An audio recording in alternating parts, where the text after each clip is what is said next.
Now let's talk about your episode frequency. How often should you publish your show's episodes? This video is brought to you by EpiPies Academy.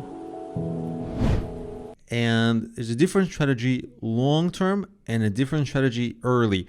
But as a rule of thumb, I made a separate slide just for this rule of thumb. Long term, stick to this. You should keep the highest frequency of publishing at which you can create sufficiently high quality without hurting your main business, meaning it shouldn't take over your life, it shouldn't stress you out, it shouldn't drive you crazy. It should all be within reason, and it should certainly not take away from far higher priority things, because the show might not be the most high priority things you have. So that's the long term you should aim for. But when you start, you have a different strategy. When you start, high frequency of content output is important. First, because wherever you repurpose your content, wherever you publish it, you need to get your audience up for social proof metrics so that the next potential followers or viewers or whatever, they see, oh, this is a popular account, I should follow this too. Because that actually makes a big difference. And of course, you need enough content for people to browse through. For example, if you have one video posted or two videos posted, you might have somebody who really likes it, but they quickly run out of your content and then they move on. So you need to build up a library of content quickly.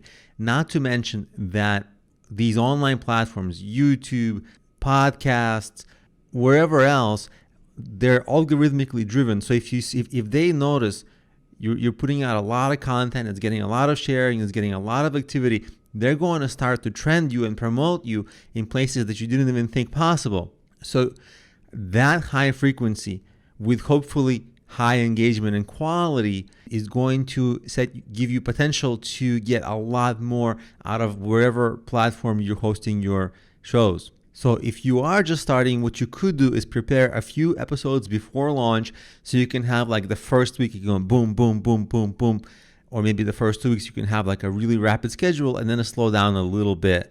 So you want to have daily or at least weekly if possible. Now I'm going to give you a case study of a channel that I'm planning, and it's a music channel, which is one of the hardest things to really promote well and do well.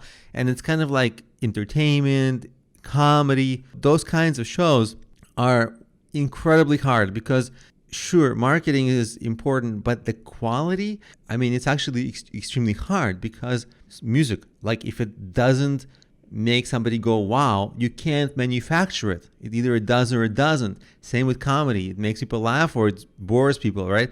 And the bar of quality for on the consumer end, the consumer expectation and need is incredibly high. So the problem for me is that I'm actually a relative beginner. It takes me like 2 months to create a new song, and it's not even a good song usually. So that's a problem, right? I cannot keep up this publishing schedule that's necessary. I can do some cover songs, that takes less time, so I can do existing songs, but that's not so fun. And also, let's say I do a cover of some popular song, that's not going to get any visibility because there's already 10,000 covers of that song by better musicians. Why would anybody listen to mine?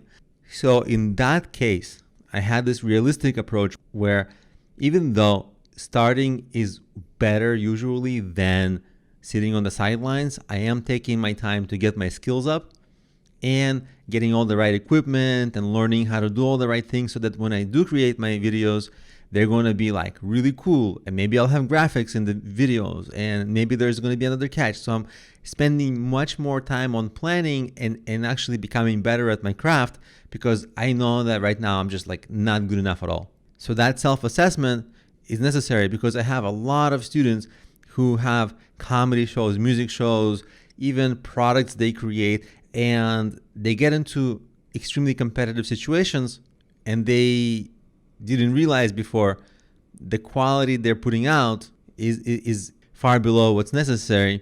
And that of course causes a problem because they're like, I can't get traffic, and I'm like, I can't help you because it's just not good, right? It's not that it's not good, it's not good enough for what's necessary.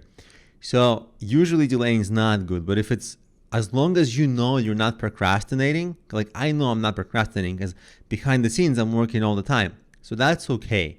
Although in entrepreneurship, it's usually you want to start early rather than later. But usually, in this case, it just wouldn't be good.